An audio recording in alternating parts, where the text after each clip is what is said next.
Et on se retrouve pour un nouveau numéro de votre magazine d'information générale, actualité croisée, comme c'est écrit ici. Et puis, vous le voyez à bas de votre écran. De partout, vous nous captez à travers le monde. Vous êtes branchés dans vos smartphones, dans vos ordis. Vous êtes branchés dans vos téléviseurs. Vous nous suivez pour que nous parlons de l'actualité. L'actualité aujourd'hui en République démocratique du Congo, nous parlons de la nomination par le président de la République d'un premier ministre à la tête de l'exécutif national. Mais il s'agit d'une femme. Moi, je suis en haut, comme vous voyez, Judith Tuluka. Judith Tuluka à Utiwapi, à Salanini, à Kosala Penini. Toutes ces questions, nous allons à bâton rompu et puis en bilingue échanger avec mon invité. Mon invité, c'est quelqu'un qui scripte l'actualité politique, économique et puis culturelle de la République démocratique du Congo. Il s'agit du lobbyiste et stratège Patrick Onoya, président national de l'ASBL Action Fachi 2023. Alors avec lui, nous allons parler de toutes ces questions d'actualité.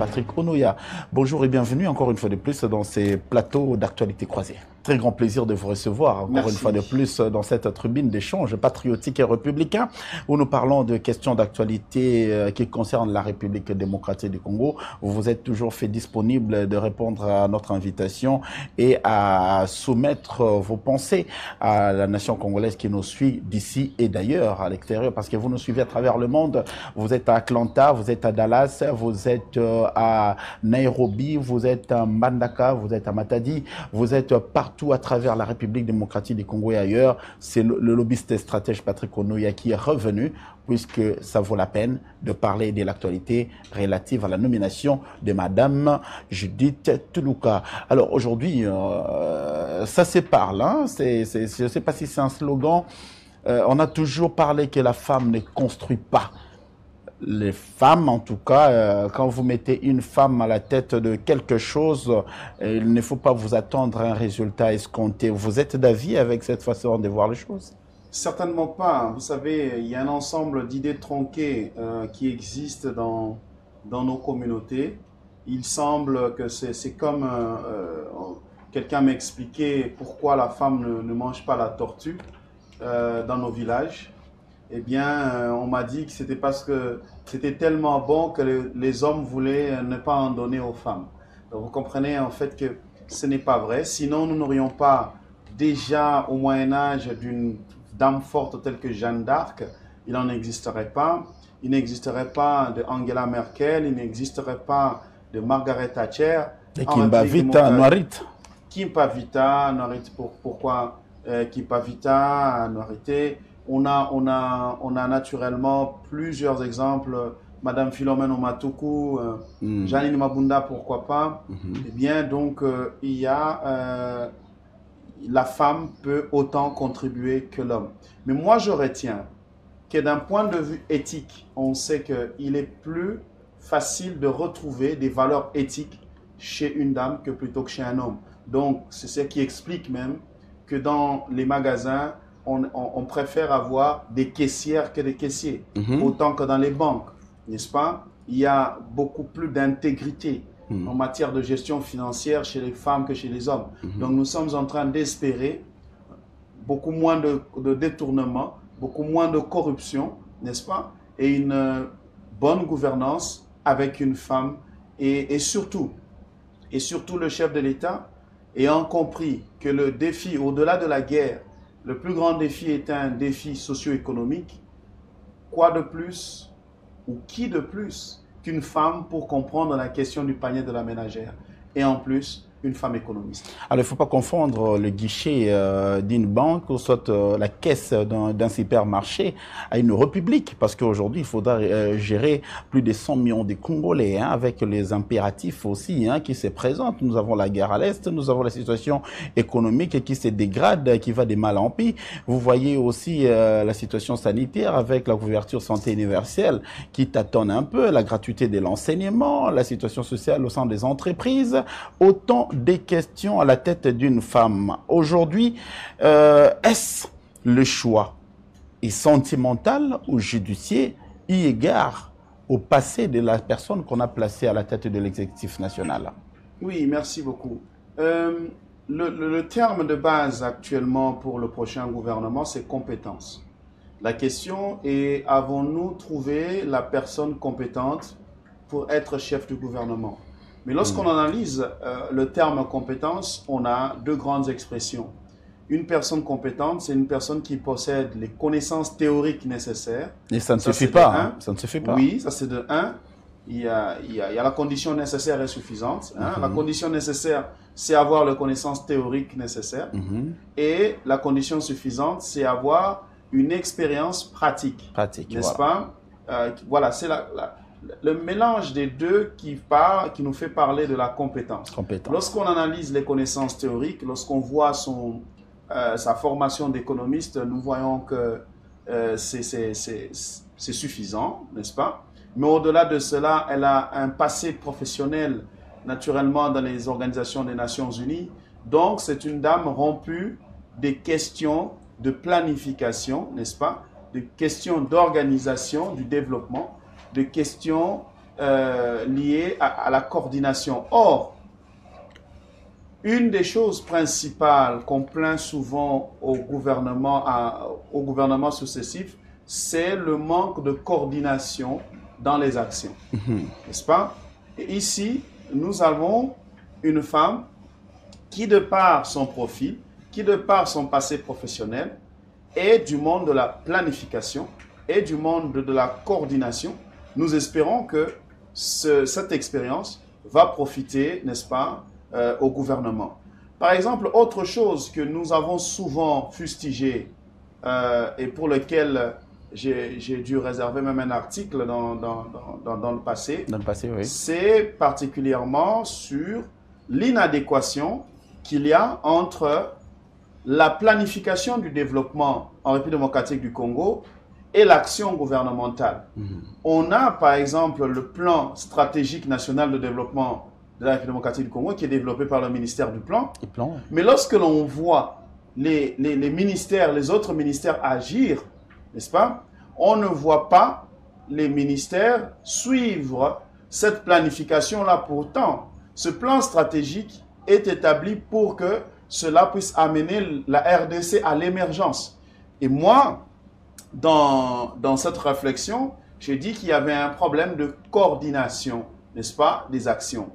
Et considérant que Madame la Première ministre est ministre du Plan, à peine elle était ministre du Plan, n'est-ce pas? Donc, elle comprend cette problématique. Parce que si on n'a pas un développement piloté, organisé, coordonné, en fonction du schéma de développement que la République démocratique du Congo a établi, eh bien, ça sera toujours difficile. Nous espérons que par son profil, n'est-ce pas, ancienne ministre du Plan, actuellement Premier ministre, ayant un passé dans la planification du développement, nous comptons sur elle pour qu'elle mette à profit, n'est-ce pas, cette expertise au profit du développement de la RDC. Est-ce qu'aujourd'hui, Madame Toulouka est un technocrate qui sait maîtriser le don qui se présente sur terrain? Je prends un exemple.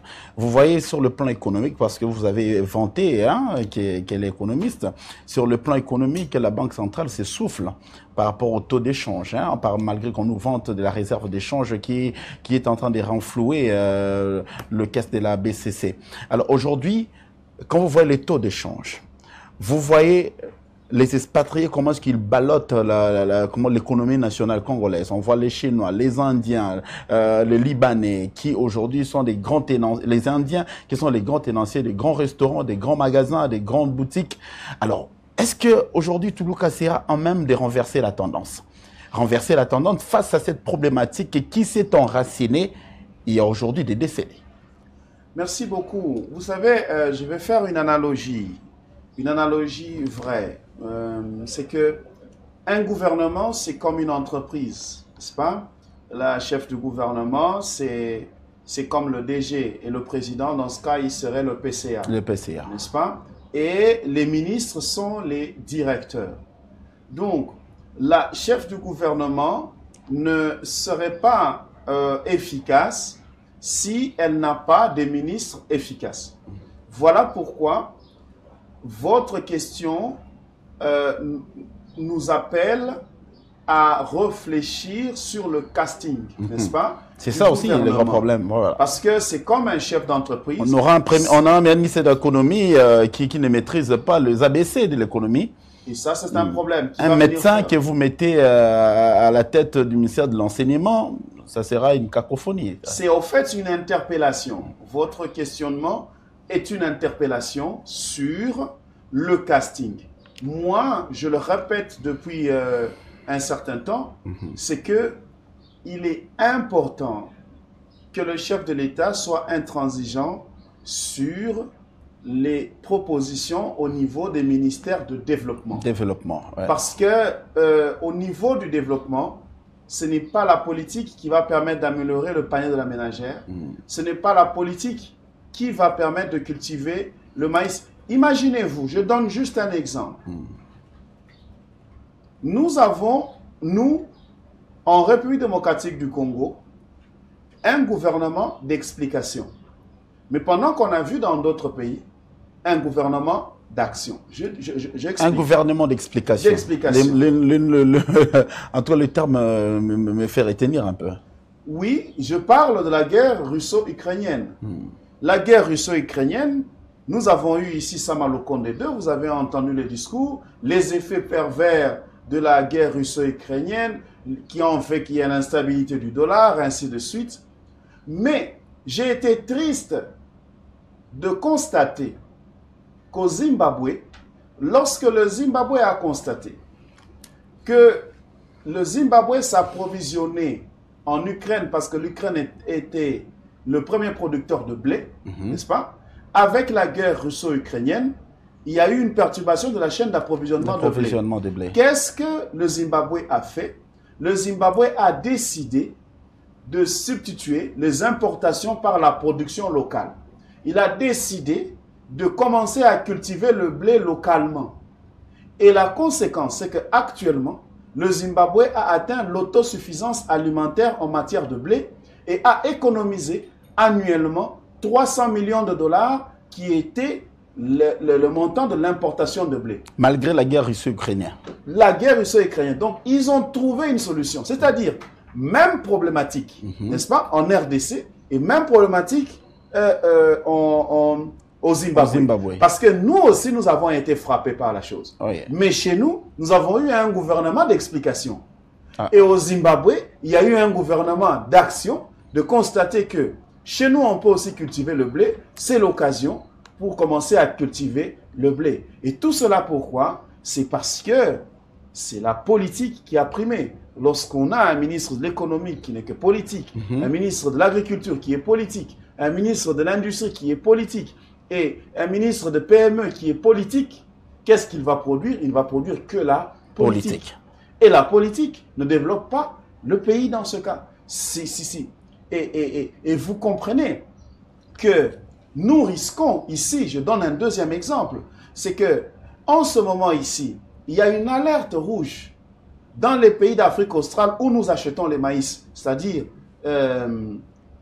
en Zambie, au Zimbabwe, en Namibie. Il y a une alerte rouge. Pourquoi? Parce qu'il y a une sécheresse qui ne dit pas son nom, liée au changement climatique, qui fait qu'ils disent déjà qu'ils ne vont pas atteindre la production annuelle. Et s'ils ne vont pas atteindre la production annuelle, c'est clair que dans 6 à 9 mois, qu'est-ce qu'ils vont faire? Ils vont restreindre les importations, n'est-ce pas, pour servir le marché local. Et la conséquence, c'est quoi? C'est que nous pourrons avoir encore une crise du maïs. Mais ce qui est triste, c'est que pendant que nos fournisseurs sont en alerte, nous sommes calmes. Et je dis toujours, faut-il des investisseurs étrangers pour planter pour nous le maïs?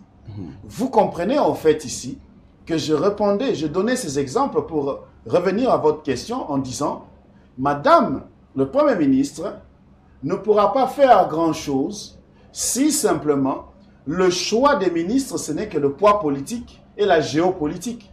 Non, on doit se baser sur la compétence parce que à quoi servent nos diplômes si nos diplômes servent seulement à expliquer les phénomènes et à ne pas trouver la réponse au problème?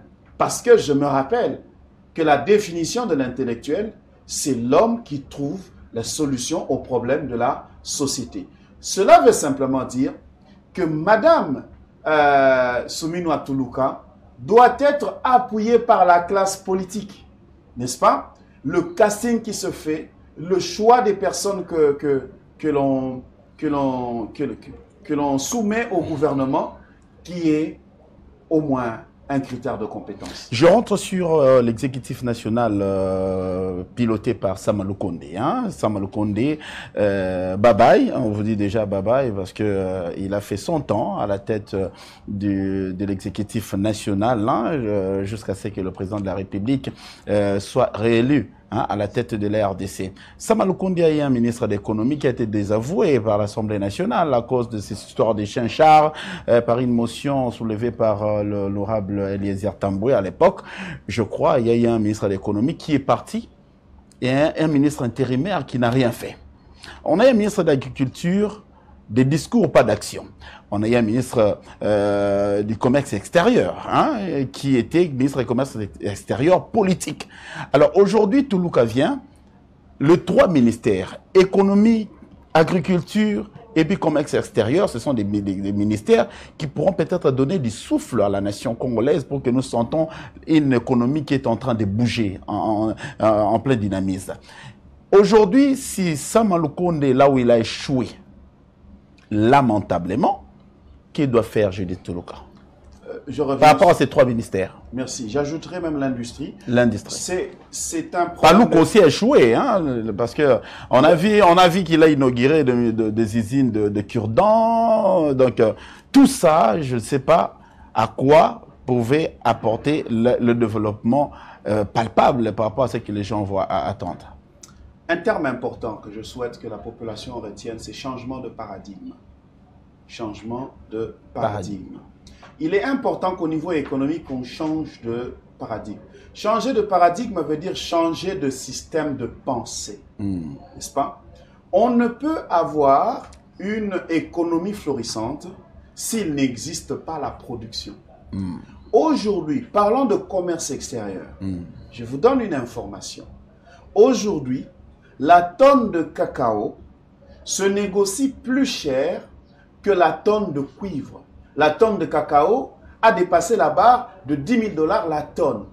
Donc, cela veut dire que l'agriculture vient de damer le pion sur les mines. Les mines. Vous comprenez? En d'autres termes, un pays qui comprend de quel ces cacao choses, vous parlez? Congolais? En général, parce que le prix, ça se négocie au niveau de la bourse. Mais nous devons retenir que deux provinces congolaises produisent le cacao. C'est le Nord Kivu et l'Ituri. Mais il y a d'autres provinces aussi qui peuvent produire. Maintenant, vous comprendrez que en termes de commerce extérieur, nous n'avons pas vu et nous ne voyons pas l'émulation qui se crée, n'est-ce pas? L'esprit d'initiative qu'il y a pour, n'est-ce pas, faire en sorte que on regarde au-delà des mines. Nous avons une économie extravertie, une économie de type colonial, n'est-ce pas? 64 ans après l'indépendance. Il est important que l'intellectuel congolais se prenne en charge. Moi, pourquoi je fais beaucoup de conférences dans les universités? C'est parce que je dis qu'au-delà des politiques, c'est la responsabilité de l'intellectuel.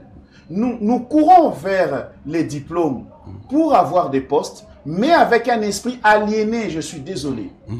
Pourquoi? Parce que on ne peut pas comprendre que nous avons une économie extravertie telle que cela était à l'époque coloniale, pendant qu'on a des informations comme celles que je donne ici, que le cacao se négocie maintenant plus cher que le cuivre.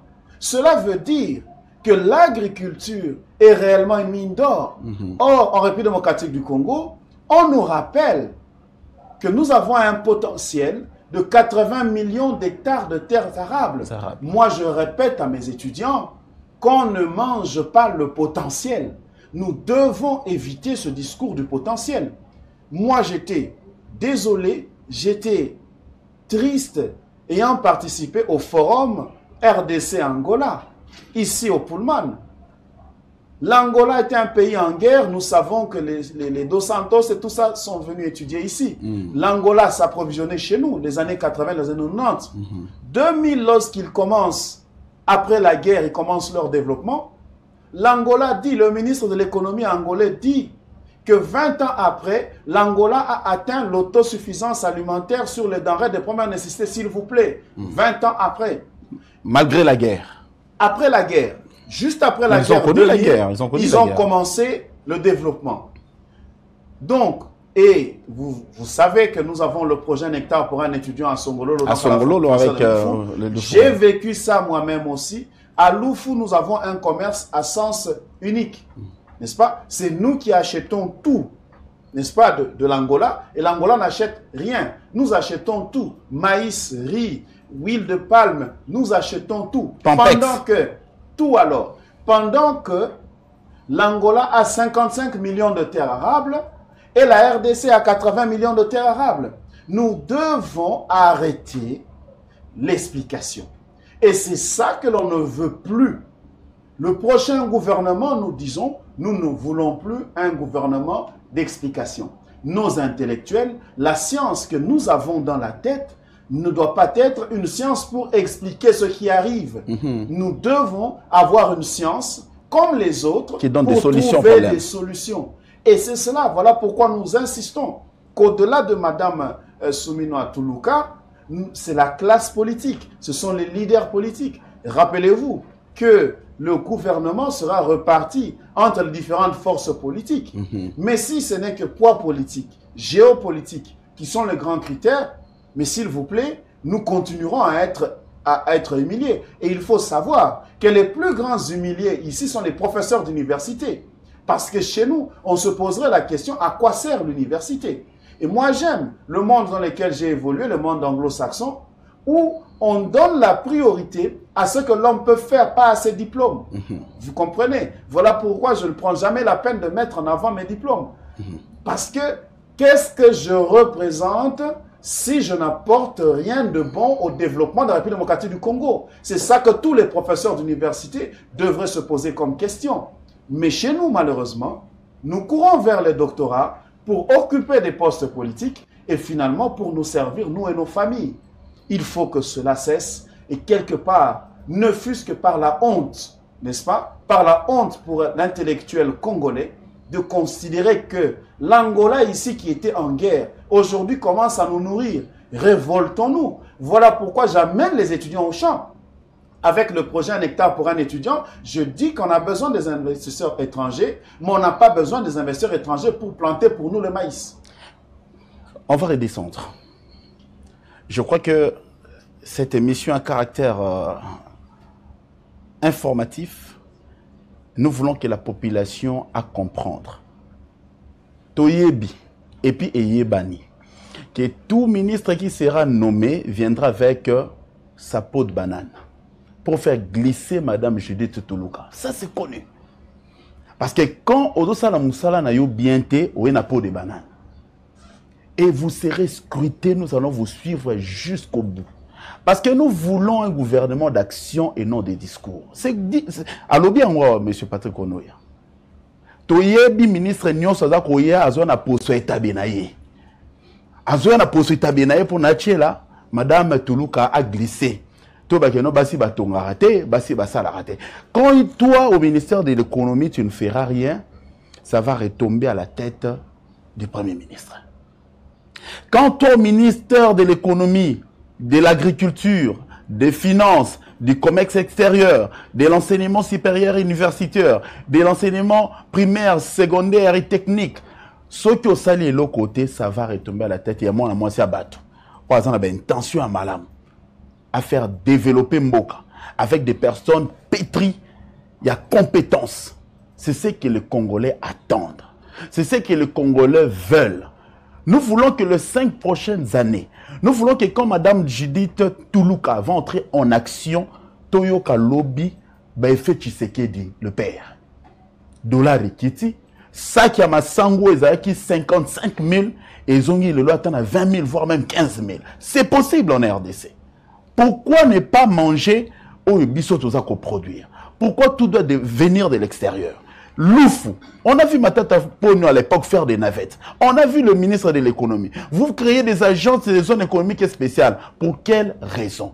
Nous voulons qu'aujourd'hui, la population congolaise azoua.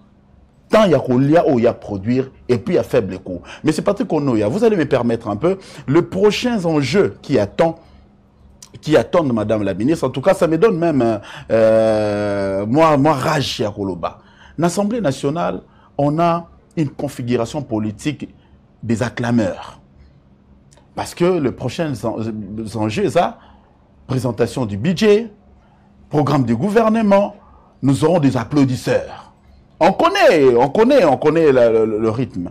Mais au-delà des applaudisseurs, vous avez dit, non, discours applaudi, madame, en tout cas, première femme, mais c'est quoi, dis-moi, quelle attitude les politiques du Parlement doivent adopter, d'ores et déjà, pour encourager celle qui viendra présenter son programme du gouvernement, pour que ces programmes ne soient pas un programme de discours, mais un programme de fait. Monsieur Arki Bochard, nous sommes tous dans le même état d'esprit. C'est préoccupant, le comportement de l'intellectuel congolais. Moi, je dirais une chose. Pour population, bien. Parce que actualité croisée, tu as dit que son bitinya makanis. Tobe talisolo, professeur universitaire à Yokio, ministre afandi asali mabe à Lomwe, azako yokayo, bana ya kelasi, bazako yokayo, ba mama di pupola, bazako yokayo, ba o abelele laka, matembele, avocat, mapa, bayoka. Vake non, lelo mwana mwasi. Bango bala mukaka tongo bateke la biso mapa. Bala mukaka tongo bateke la biso matembele. Ce qu'on montre que non, il y a une femme. Ou azako représenter bango yende mutazako kamba. Gouvernement congolais. Tozongi na parlement on a posé aux questions. Parlement congolais. Oh bon baza ba acclameur, ba applaudisseur, ceux qui l'élo parce que ba anje oza causé la tuluka yango wana. Présentation programme, défense à budget. Bilo qu'on a mis balé. Ce quelqu'un dans un parlement. Attitude de politique. Et aux ababé télé maboko, tu vas mettre devant le réalité pour apporter la solution escomptée. Malheureusement pas nayo. Merci Mingi. Nous allons s'adresser avant tout à les députés nationaux.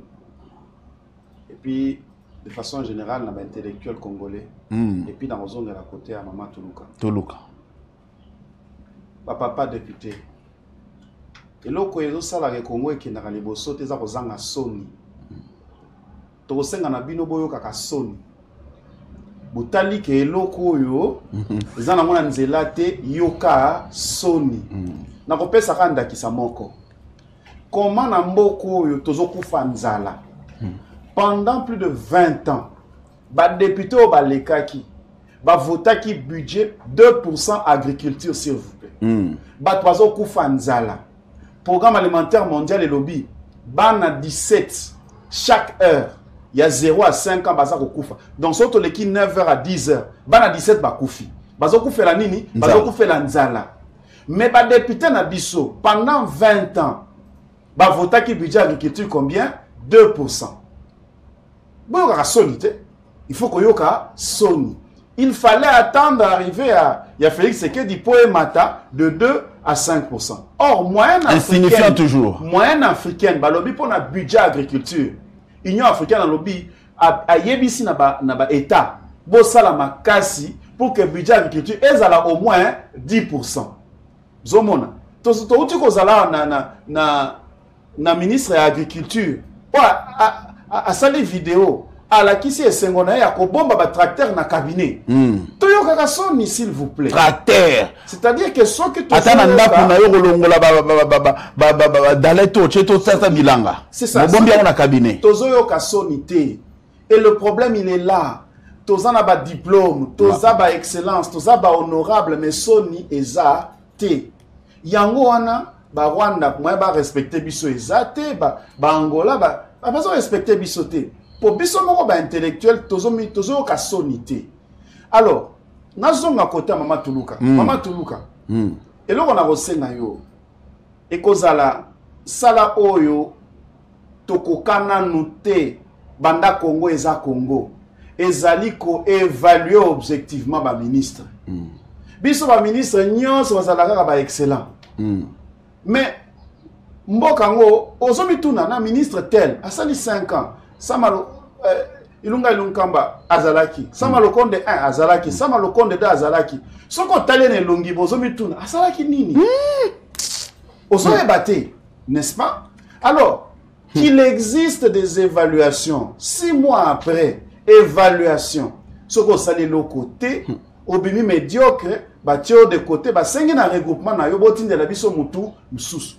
Moi je vous dis que l'évaluation simplement, n'est-ce pas? Parce que la maman dit qu'elle veut la compétence professionnelle. Mais c'est ça qu'il y a dans les entreprises. Dans les entreprises, on évalue. Et bah oh bah bimi, bah meilleur, bah ju récompense, bah bimi bah l'échec, bah sanctionner bango. Parce que le chef de l'État sera encore seul à la fin du mandat. Quand on est seul en décembre, vous vous rappelez ensemble, par contre, le gouvernement, mais après, on a souka avec Kolobanine, il y a ma Tshisekedi. Il y a Bissote. Na yo qui sa malukonde attend la campagne électorale, ba betel sur sa malukonde. Et ça m'a camboya. Il a fait plus de 50 voyages. Yemoko. Asaliango et Belé. C'est pour dire que nous allons demander, autant pour les gouverneurs, évaluation. C'est ça, soyons sur les critères objectifs, parce qu'au bout du compte, bandeko toyo kaka soni. Moi je crois que soto bandiko yo ka soni. Soyo kaka politicien congolais bandiko yo ka soni. Je dirais même plus, professeur, vous permettez, parce que tu t'adresses là à la grande masse. Au bazar Rolanda Bisso. Tolati Kazaka, Tolati Kekele, Toza Koloba Lopoto, mais un moto loba, Lingalo Batuba Koyoka. Aujourd'hui, la honte est comme un loko.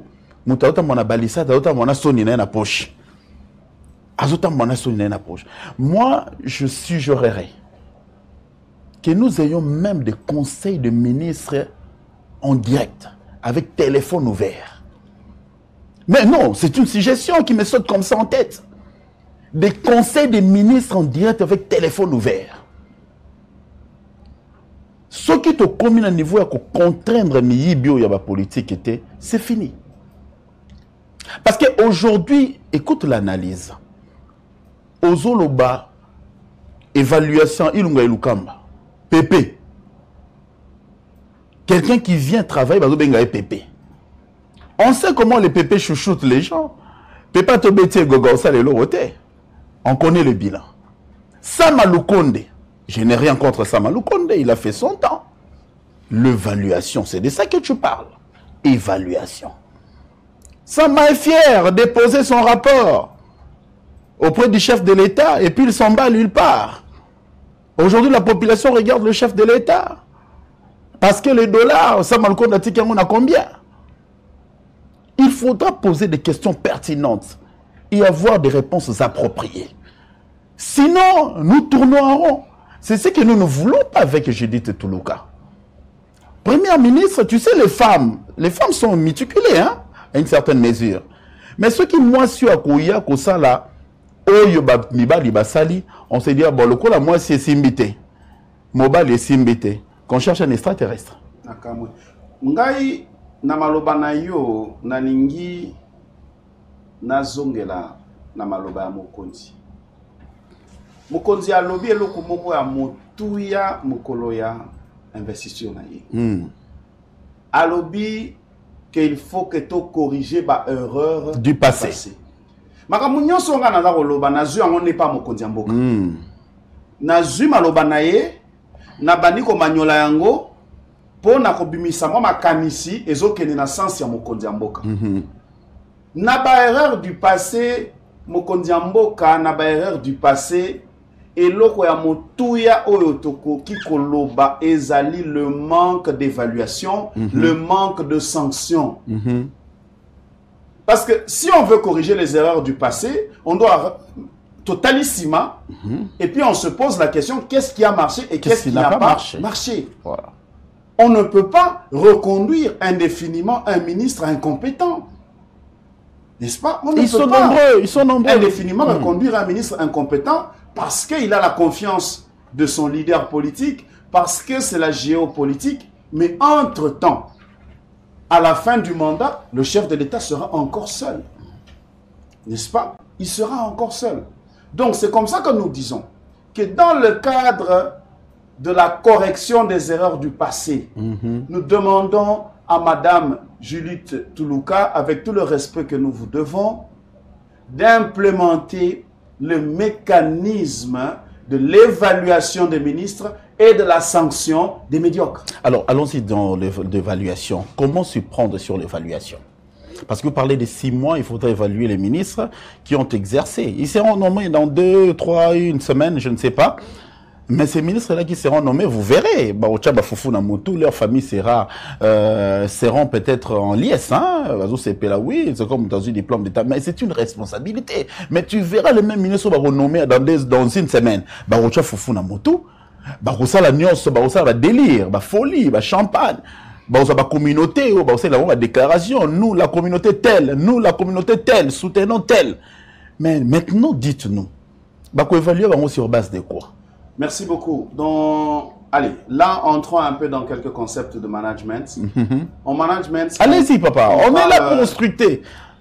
On parle de ce qu'on appelle le MPO, Management par objectif. Le management par objectif vise à ce que on établit ce qu'on appelle des IOV, indicateurs objectivement vérifiables. C'est-à-dire, on se donne des objectifs, n'est-ce pas? On dit dans 6 mois, tel ministère, on veut que tu atteignes tel objectif. Tel ministère, on veut que tu atteignes tel objectif. Tel ministère, on veut que tu atteignes tel objectif. N'est-ce pas? Pour 6 mois.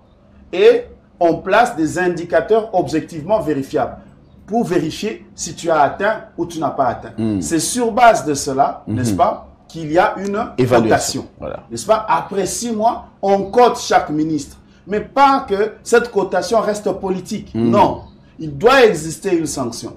Maintenant, le management par objectif fonctionne avec des sanctions. Sanctions positives, ça signifie, on peut même instituer le ministre du semestre. C'est-à-dire qu'après 6 mois, on a le ministre du semestre qui est plébiscité. Voilà. N'est-ce pas? Et la deuxième fois, donc, lorsque on fait la deuxième évaluation, après 12 mois, un ministre qui est médiocre 2 fois, allez, on le met de côté, n'est-ce pas? Et on signale que c'est un médiocre. On signale que c'est un médiocre. On demande à son regroupement d'envoyer, n'est-ce pas, une autre personne, parce que selon le quota politique, il y a des quotas. On dit, envoyez-nous une autre personne, mais qui doit avoir tel critère. On ne demande pas d'envoyer dans le vide. N'importe quoi. Parce qu'on a vu les insuffisances, on dit, là, nous avons besoin de tel critère. Allez chercher. C'est votre quota, n'est-ce pas? Cherchez, envoyez-nous. Mais ceux qui auront bien travaillé, ils sont plébiscités, ils ont des avantages, ainsi de suite, ce qui les pousse à faire davantage. Si nous amenons ces réalités professionnelles dans le monde gouvernemental, vous allez voir que les ministres ne vont pas chômer, n'est-ce pas? Ils vont être réellement au travail et ça sera au bénéfice de la population. Alors, M. Patrick Onoya, stratège lobbyiste et puis patron d'Action Fachi 2023. On a évolué, hein, on est en 2024. Vraiment. Il faudra aussi le paradigme change. Je pense que il faudra voir les choses de cette manière-là. Vous avez un profil, vous avez la carrure, vous avez de l'expertise. Ça, je mets entre parenthèses. Je vois la situation sécuritaire à l'est du pays. Aujourd'hui, les poches de résistance se multiplient. On a vu Nanga faire son aventurisme, hein, et descendre avec les Henri Magie et toutes les personnes qu'il a choisies, hein, pour mener cette aventure-là avec lui. Vous pensez que c'est une distraction de plus? Ça va nous faire reculer? Ou soit on doit rester dans la posture de regarder l'Est, de ne pas se tourner vers l'économie et le développement? Je vous surprendrai en disant que tout est économie. Tout est économie parce que vous vous rappelez... Même la guerre est économique. Absolument. Vous vous rappelez, c'est même pas moi qui le dis, c'est le chef de l'État qui a commencé par le dire que la guerre est économique. C'est-à-dire que lorsque la guerre est économique, il y a un terme qui apparaît, c'est le terme de compétitivité. Donc, si la guerre s'intensifie, c'est bien parce que le Rwanda et l'Ouganda se sont présentés comme le service commercial des minerais de la République démocratique du Congo. Le service commercial. Service commercial. Tu veux acheter les minerais du Congo? Là-bas, c'est l'usine. On ne fait pas la commande à l'usine. On fait la commande au service commercial qui est Kigali et qui est Kampala. Ceci veut simplement dire, un des grands challenges, Madame la Première ministre, c'est de ramener le centre commercial des minerais de la République démocratique du Congo au Congo. Moi, j'ai fait les affaires à l'Est, je sais de quoi je parle. Il est plus facile de négocier de l'or, n'est-ce pas, à Kampala qu'à Beni, à Butembo ou en Ituri. Il est plus facile de négocier le coltan à Kigali que lorsqu'on est à Goma ou à Bukavu. Ce sont des réalités et c'est établi comme tel. Maintenant, moi je dis que le ministre de l'économie est l'équivalent du ministre de la Défense en ce qui concerne le front économique de la guerre. De la guerre. C'est-à-dire que lorsqu'on dit que la guerre est économique, il y a un problème de compétitivité. La réalité est que si aujourd'hui on demande à la RDC de présenter un lingot du gouvernement, est-ce qu'il peut le sortir? Bien, il ne sait pas le sortir parce qu'on a la Sokimo, qui est l'entreprise publique de production d'or qui est en faillite. Mais pendant que son locataire qui bat les Gold prospère. Voici des aberrations qui sont les challenges de Madame la ministre par rapport à la guerre. Sokimo, entreprise publique en faillite. De production d'or. Qui bat les mining privé prospère. Et qui est dans les carrés miniers de la Sokimo. C'est-à-dire qu'il y a des aberrations qui ne doivent plus être normales. Terrible.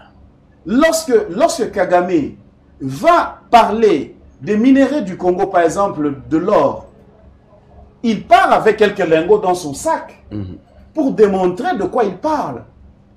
Mais Dieu seul sait ce qu'a notre chef d'État lorsqu'il va parler de la même question.